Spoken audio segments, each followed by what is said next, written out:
Shalom. 119వ కీర్తన 73వ వచనము. Psalm 119 verse 73. నీ చేతులు నన్ను నిర్మించి నాకు రూపు ఏర్పరచెను. నేను నీ ఆజ్ఞలను నేర్చుకొనున్నట్లు నాకు బుద్ధి దయచేయము. Your hands made me and formed me. Give me understanding to learn your commands. చాలా నిస్పృహ ఆవరించిన సమయాల్లో we are so precious to our creator అని మనం జ్ఞాపకం ఉంచుకోవాలి. ఇదిగో చూడుము, నా అరచేతుల్లో నిన్ను చెక్కుకొని ఉన్నాను, నిన్ను విడువను ఎడబాయనని దేవుడు మనకు నిత్యము జ్ఞాపకం చేస్తున్నారు. సృష్టినంతటిని నోటి మాట చేత సృజించి నరుని మాత్రం తన స్వహస్తాలతో సృజించారు.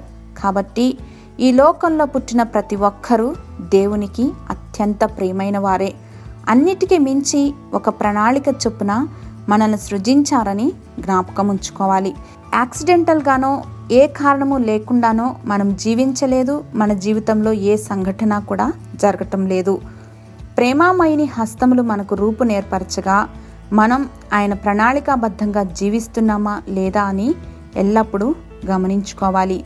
పర్పస్ ఏమిటో తెలియని గందరగోళ స్థితిలో మనం దేవుని హృదయాన్ని, చిత్తాన్ని తెలుసుకోవాలి.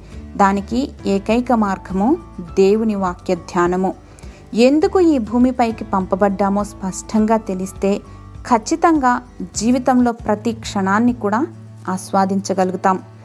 ప్రేమామయుడైన మా తండ్రి, మీ తలంపులను, మీ యొక్క చిత్తమును మా జీవితాల్లో నెరవేర్చేవారుగా మమ్మను కృపచేత నడిపించమని యేసు నామములో ప్రార్థించి పొందుకొని మా ప్రియ పరలోకపు తండ్రి.